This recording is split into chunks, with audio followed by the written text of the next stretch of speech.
منور صبح کر لے اور روشن شام کرتا چل، تو اپنی آخرت کے واسطے کچھ کام کرتا چل، بھلا اس چند دن کی زندگی کا کیا ٹھکانہ ہے، اگر کچھ ہو سکے تو خدمت اسلام کرتا چل۔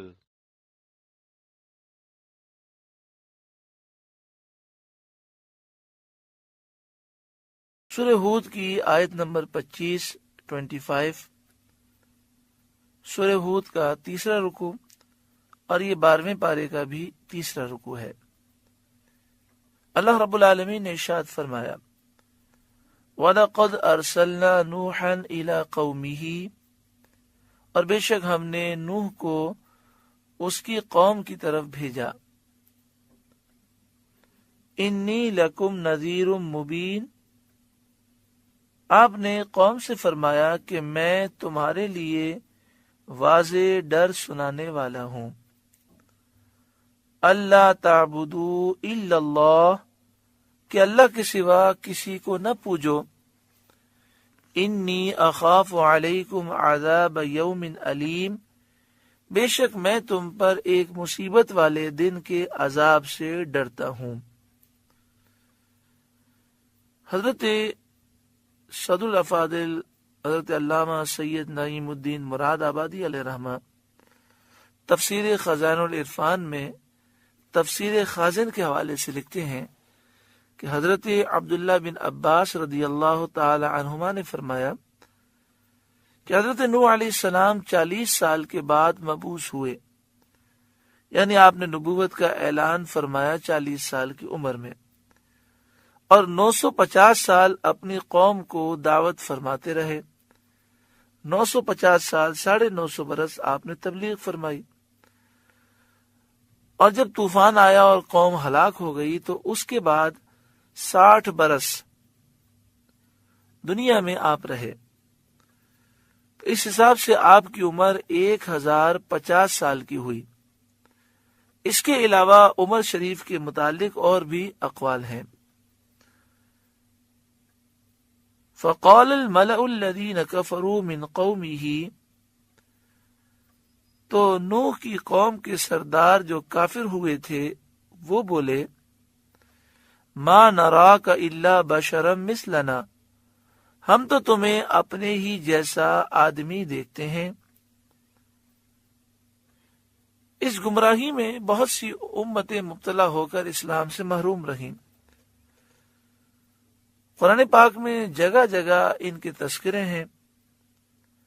اس امت میں بھی بہت سے بدنصیب سید عالم صلی اللہ علیہ وآلہ وسلم کو اپنے جیسا بشر کہتے ہیں اور برابری کا خیال رکھتے ہیں۔ اللہ تعالیٰ انہیں گمراہی سے بچائے۔ نبی اکرم صلی اللہ علیہ وآلہ وسلم نور بھی ہیں، بشر بھی ہیں، انسان بھی ہیں، مگر حضور کے متعلق کو یہ عقیدہ رکھے کہ میں حضور کے جیسا بشر ہوں اور حضور میرے جیسے بشر ہیں، تو واقعی وہ کائنات کا بہت بڑا نادان ہے۔ وَمَا نَرَاكَ اتَّبَعَكَ إِلَّا الَّذِينَ هُمْ أَرَاذِلُنَا بَادِيَ الرَّأْيِ، اور ہم نہیں دیکھتے کہ تمہاری پیروی کسی نے کی ہو مگر ہمارے کمینوں نے سرسری نظر سے۔ نوح علیہ السلام کی قوم کے سردار کہنے لگے کہ ہم دیکھ رہے ہیں کہ آپ پر ایمان لانے والے سارے کمینے لوگ ہیں، نعوذ باللہ من ذالک۔ انہوں نے مسلمانوں کو کمینہ کہا۔ اس کی وجہ کیا تھی؟ کہ جو لوگ حضرت نوح علیہ السلام پر ایمان لائے وہ غریب تھے اور ان کے پیشے بہت معمولی تھے، اور حقیقت یہ کہ ان کا کہنا بالکل جہالت ہے، کیونکہ انسان کا مرتبہ دین کی وجہ سے ہوتا ہے، نبی اکرم صلی اللہ علیہ وآلہ وسلم کی پیروی سے ہوتا ہے۔ تو جنہوں نے نوح علیہ السلام کی پیروی کی اور جنہوں نے دین کا اتباع کیا ان کا مرتبہ ہے، مال اور منصب اور پیشے کو مرتبے میں کوئی دخل نہیں ہے۔ دیندار، نیک سیرت، معمولی پیشے والے کو نظر حقارت سے دیکھنا اور حقیر جاننا جاہلانہ فعل ہے۔ کوئی آدمی غریب ہے، چھوٹا سا پیشہ ہے اس کا، معمولی کاروبار ہے، لیکن وہ دیندار نیک سیرت ہے، تو اس کو حقیر سمجھنا یہ کافروں کا طریقہ ہے۔ پھر انہوں نے کہا بعد یہ رأی، سرسری نظر سے یہ لوگ ایمان لائے ہیں، یعنی انہوں نے آپ کی بات پر غور و فکر نہیں کیا، بغیر سوچے سمجھے ایمان لے آئے ہیں۔ بعد نے کہا بعد یہ رأی کا معنی یہ ہے کہ ظاہر میں ایمان لائے ہیں، دل میں یہ مومن نہیں ہے۔ تو کافروں نے کہا کہ جو آپ پر ایمان لائے ہیں یہ دل سے ایمان نہیں لائے۔ وَمَا نَرَى لَكُمْ عَلَيْنَا مِنْ فَضْلٍ، اور ہم تم میں اپنے اوپر کوئی بڑائی نہیں پاتے، نہ مال میں، نہ ریاست میں، نہ حکومت میں، نہ آپ کے پاس مال ہے نہ حکومت ہے۔ ان کا یہ قول بھی جہالت تھا، کیونکہ اللہ کے نزدیک بندے کے لیے ایمان اور فرما برداری یہ فضیلت کا سبب ہے، نہ کہ مال اور ریاست اور حکومت۔ وَمَا نَرَى لَكُمْ عَلَيْنَا مِنْ فَضْلٍ، اور ہم تم میں اپنے اوپر کوئی بڑائی نہیں پاتے، بل نَظُنُّكُمْ كَاذِبِينَ، بلکہ ہم تمہیں جھوٹا خیال کرتے ہیں کہ آپ جو نبوت کا دعویٰ کر رہے ہیں اس میں آپ جھوٹے ہیں، نعوذ باللہ من ذالک، اور آپ کی پیروی کرنے والے جو اس کی تصدیق کر رہے ہیں وہ اس میں جھوٹے ہیں۔ قال، نوح علیہ السلام نے فرمایا، یا قومی، اے میری قوم، ارائیتم ان کنت علی بینۃ من ربی، بھلا بتاؤ تو اگر میں اپنے رب کی طرف سے روشن دلیل پر ہوں، جو میرے دعوے کے سچے ہونے پر گواہ ہے، وَآتَانِي رَحْمَةً مِّنْ عِنْدِهِ، اور اس نے مجھے اپنے پاس سے رحمت بخشی، یعنی نبوت عطا کی، فَعُمِّيَتْ عَلَيْكُمْ، تو تم اس سے اندھے رہے۔ یعنی اے میری قوم، ذرا سوچو، اللہ تعالیٰ نے مجھے نبوت دی اور میرے دعوے کے سچے ہونے پر مجھے معجزات عطا فرمائے جو میرے سچے ہونے کی دلیلیں ہیں، لیکن تم ایمان نہ لائے اور تم ان ساری دلیلوں کو دیکھنے سے اندھے رہے۔ أَنُلْزِمُكُمُوهَا وَأَنْتُمْ لَهَا كَارِهُونَ، کیا ہم اسے تمہارے گلے چپکا دیں اس حال میں کہ تم اس سے بیزار ہو اور اس حجت کو ناپسند رکھتے ہو؟ یعنی جب تم ایمان لانے کے تیار ہی نہیں تو ہم زبردستی تمہیں مسلمان نہیں بنا سکتے۔ تم حق دیکھنے سے اندھے ہو چکے ہو۔ وَيَا قَوْمِ، اے میری قوم، لَا أَسْأَلُكُمْ عَلَيْهِ مَالًا، میں تم سے کچھ اس پر مال نہیں مانگتا، یعنی جو میں تبلیغ کر رہا ہوں اس پر میں تم سے مال نہیں مانگتا کہ تم سوچو کہ ہم ایمان لے آئے تو پھر ہمیں مال دینا پڑے گا اور اس کے بوجھ کی وجہ سے تم ایمان نہ لاؤ، ایسی بات ہی نہیں ہے۔ ان اجری الا علی اللہ، میرا اجر تو اللہ ہی پر ہے۔ وما انا بطارد الذین آمنوا، اور میں مسلمانوں کو دور کرنے والا نہیں۔ یہ حضرت نوح علیہ السلام نے ان کی اس بات کے جواب میں فرمایا تھا جو وہ لوگ کہتے تھے کہ اے نوح، یہ ذلیل لوگ آپ کی مجلس میں ہوتے ہیں، آپ پہلے ان لوگوں کو مجلس سے باہر نکالیں تاکہ ہمیں آپ کی مجلس میں بیٹھنے سے شرم نہ آئے۔ جو مومنین غریب کمزور ایمان لائے تھے تو یہ غرور و تکبر رکھنے والے کافر انہیں ذلیل کہتے تھے اور کہتے تھے پہلے انہیں دور کریں پھر ہم آپ کی بات سنیں گے۔ تو آپ نے فرمایا وَمَا أَنَا بِطَارِدِ الَّذِينَ آمَنُوا، اور میں مسلمانوں کو دور کرنے والا نہیں، یہ اللہ کے نیک بندے ہیں، میں انہیں اپنے آپ سے دور نہیں کروں گا۔ إِنَّهُمْ مُلَاقُو رَبِّهِمْ، بے شک وہ اپنے رب سے ملنے والے ہیں اور وہ اللہ کے قرب سے فائز ہوں گے، تو میں انہیں کیسے نکال دوں؟ وَلَكِنِّي أَرَاكُمْ قَوْمًا تَجْهَلُونَ، لیکن میں تم کو نرے جاہل لوگ پاتا ہوں کہ تم ایمانداروں کو ذلیل کہتے ہو، ان نیک مسلمانوں کی تم قدر نہیں کرتے، اور تم جانتے نہیں ہو کہ یہ تم سے کروڑوں درجے بہتر ہیں، تم ذلیل و رسوا ہو۔ وَلَكِنِّي أَرَاكُمْ قَوْمًا تَجْهَلُونَ، لیکن میں تم کو نرے جاہل لوگ پاتا ہوں، یعنی تم بالکل جاہل لوگ ہو۔ وَيَا قَوْمِ، اے میری قوم، مَن يَنصُرُنِي مِنَ اللَّهِ إِن طَرَدتُّهُمْ، اے میری قوم مجھے اللہ سے کون بچا لے گا اگر میں انہیں دور کروں گا، یعنی اگر میں انہیں دور کروں گا تو رب ناراض ہو جائے گا۔ افلا تذکرون، تو کیا تمہیں دھیان نہیں، کیا تم نصیحت سمجھتے نہیں؟ وَلَا أَقُولُ لَكُمْ عِنْدِي خَزَائِنُ اللَّهِ، اور میں تم سے نہیں کہتا کہ میرے پاس اللہ کے خزانے ہیں۔ وَلَا أَعْلَمُ الْغَيْبَ، اور نہ یہ کہ میں غیب جان لیتا ہوں۔ وَلَا أَقُولُ إِنِّي مَلَكٌ، اور نہ یہ کہتا ہوں کہ میں فرشتہ ہوں۔ حضرت نوح علیہ الصلاۃ والتسلیمات کی قوم نے آپ کی نبوت میں 3 شبے کیے تھے۔ ایک شبہ تو یہ تھا کہ ما نرا لکم علینا من فضل، کہ ہم تم میں اپنے اوپر کوئی بڑائی نہیں پاتے، یعنی تم مال اور دولت میں ہم سے زیادہ نہیں ہو۔ اس کے جواب میں حضرت نوح علیہ الصلاۃ والتسلیمات نے فرمایا لا اقول لکم عندی خزائن اللہ، یعنی میں تم سے نہیں کہتا کہ میرے پاس اللہ کے خزانے ہیں۔ تو تمہارا یہ اعتراض بالکل غلط ہے، بے محل ہے۔ میں نے کبھی مال کی فضیلت نہیں جتائی، اور دنیاوی دولت کا تم کو متوقع نہیں کیا۔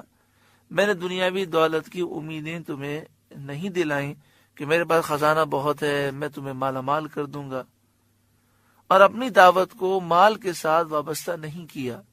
یعنی میں نے یہ نہیں کہا کہ جو میری دعوت قبول کرے گا اس کے لیے میں سونے کے محلات دوں گا۔ پھر تم یہ کہنے کے کیسے مستحق ہو کہ ہم آپ میں کوئی مالی فضیلت نہیں پاتے، اور تمہارا یہ اعتراض محض بےہودہ ہے۔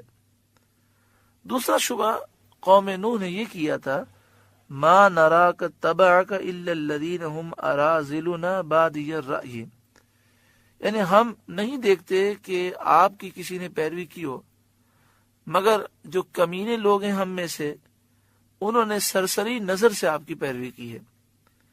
مطلب یہ تھا کہ وہ بھی صرف ظاہر میں مومن ہے، باطن میں مومن نہیں ہے۔ اس کے جواب میں حضرت نوح علیہ السلام نے یہ فرمایا کہ میں نہیں کہتا کہ میں غیب جانتا ہوں، تو میرے احکام غیب پر مبنی ہیں، تاکہ تمہیں یہ اعتراض کرنے کا موقع ہوتا۔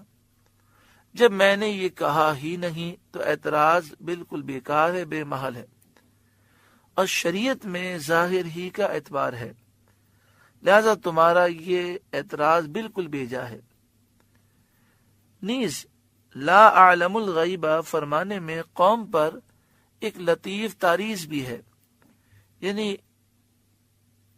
انہیں جھنجھوڑا گیا ہے کہ کسی کے باطن پر حکم کرنا اس کا کام ہے جو غیب کا علم رکھتا ہو۔ میں نے تو اس کا دعویٰ نہیں کیا، باوجود اس کے کہ میں نبی ہوں، تو تم کس طرح کہتے ہو کہ وہ دل سے ایمان نہیں لائے؟ کیا تم نے ان کے دلوں میں جھانک کے دیکھا ہے؟ تیسرا شبہ اس قوم کا یہ تھا کہ ما نراک الا بشرا مثلنا، یعنی ہم آپ کو اپنے ہی جیسا آدمی دیکھتے ہیں۔ اس کے جواب میں فرمایا کہ میں تم سے یہ نہیں کہتا کہ میں فرشتہ ہوں، یعنی میں نے اپنی دعوت کو اپنے فرشتے ہونے پر موقوف نہیں کیا تھا کہ تمہیں یہ اعتراض کا موقع ملتا کہ کہتے تو تھے کہ میں فرشتہ ہوں لیکن یہ ہے تو بشر، لہذا تمہارا یہ اعتراض بھی باطل ہے۔ یہاں پر یہ بات سمجھ لیں کہ اس آیت کا ہرگز یہ مطلب نہیں کہ اللہ تعالیٰ نے اپنے نیک بندوں کو نوازا نہیں ہے، اللہ نے انبیاء کو، اولیاء کو کئی خزانوں سے نوازا ہے۔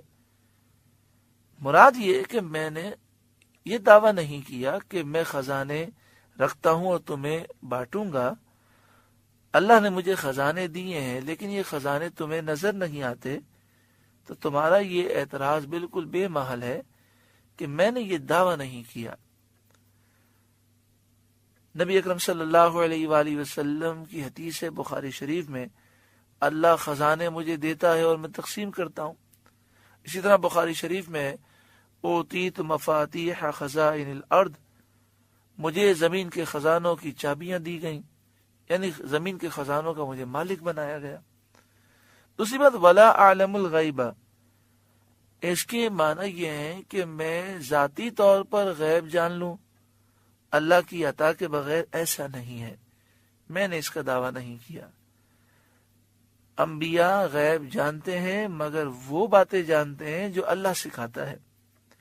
اللہ کی عطا کے بغیر غیب کا علم ہو، پوشیدہ علم ہو یا ظاہر علم ہو، اللہ کی عطا کے بغیر کوئی ایک ذرہ بھی نہیں جان سکتا۔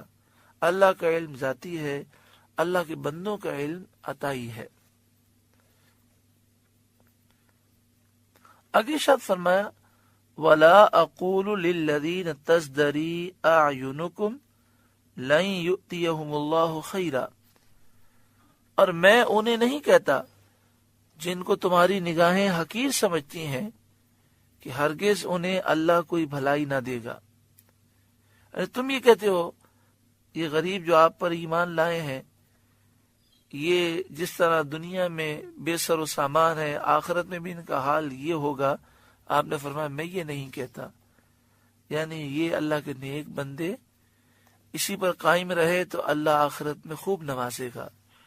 اللہ اعلم بما فی انفسہم، اللہ خوب جانتا ہے جو ان کے دلوں میں ہے، نیکی ہے، بدی ہے، اخلاص ہے، نفاق ہے، اللہ جانتا ہے۔ انی اذا لمن الظالمین، ایسا کروں تو ضرور میں ظالموں میں سے ہوں۔ یعنی اگر میں ان کے ایمان ظاہر کو جھٹلا کر ان کے باطن پر الزام لگاؤں اور انہیں نکال دوں تو پھر میں ظالم ہو جاؤں گا، اور اللہ کا شکر ہے میں ظالموں میں سے ہرگز نہیں ہوں، تو ایسا کبھی نہیں کروں گا۔ قالو، وہ بولے، یا نوح، اے نوح، قد جادلتنا فاکثرت جدالنا، آپ ہم سے جھگڑے اور بہت ہی جھگڑے۔ فأتنا بما تعدنا، تو لے آؤ جس کا ہمیں وعدہ دے رہے ہو، ان کنت من الصادقین، اگر آپ سچے ہو۔ جس عذاب کا آپ ذکر کر رہے ہیں وہ عذاب لے آئیں۔ قال، نوح نے فرمایا، انما یأتیکم بہ اللہ ان شاء، وہ تو اللہ تم پر لائے گا اگر چاہے۔ وما انتم بمعجزین، اور تم تھکا نہ سکو گے اس کو عذاب کرنے سے، یعنی نہ اس عذاب کو روک سکو گے نہ اس سے بچ سکو گے۔ ولا ينفعکم نصحی، اور تمہیں میری نصیحت نفع نہ دے گی۔ ان اردت ان انصح لکم، اگر میں تمہارا بھلا چاہوں۔ ان کان اللہ یرید ان یغویکم، جبکہ اللہ تمہاری گمراہی چاہے۔ ہوا ربکم، وہ تمہارا رب ہے۔ وَإِلَيْهِ تُرْجَعُونَ، اور اسی کی طرف پھرو گے۔ آخرت میں وہی تمہارے اعمال کا بدلہ دے گا۔ یعنی مراد یہ ہے کہ اگر تمہارے نصیب میں ہدایت ہے اور تمہارے دل زندہ ہیں تو میری نصیحتوں کا تمہیں فائدہ ہوگا، ورنہ میری نصیحتوں سے تم فائدہ نہیں اٹھاؤ گے۔ ام یقولون افتراہ، کیا یہ کہتے ہیں کہ انہوں نے اسے اپنے جی سے بنا لیا؟ یعنی وہی کہتے ہیں یہ قرآن کیا نبی صلی اللہ علیہ وسلم نے خود بنا لیا؟ اور اس طرح اللہ کے کلام اور اس کے احکام ماننے سے گریز کرتے ہیں اور اس کے رسول پر بہتان اٹھاتے ہیں، ان کی طرف افتراء کی نسبت کرتے ہیں جن کا صدق براہین بینہ اور حجت قویہ سے ثابت ہو چکا۔ یعنی یہ کافر اے محبوب صلی اللہ علیہ وآلہ وسلم آپ پر اس طرح الزام لگاتے ہیں اور کہتے ہیں کہ انہوں نے یہ قرآن خود بنا لیا۔ قل اے محبوب آپ فرما دیں، ان افتریتہ فعلی اجرامی، اگر میں نے بنا لیا ہوگا تو میرا گناہ مجھ پر ہے، ضرور اس کا وبال آئے گا، لیکن اللہ کا شکر ہے میں سچا ہوں، تو تم سمجھ لو کہ تم جو جھٹلا رہے ہو اس کا وبال تم پر پڑے گا۔ وَأَنَا بَرِيءٌ مِّمَّا تُجْرِمُونَ، اور میں تمہارے گناہ سے الگ ہوں، تم اپنے گناہ کے ذمہ دار ہو۔ سورہ ہود کا 3 رکوع مکمل ہوا۔ اللہ رب العالمین اس رکوع کے نور سے ہمارے قلوب کو روشن و منور فرمائے۔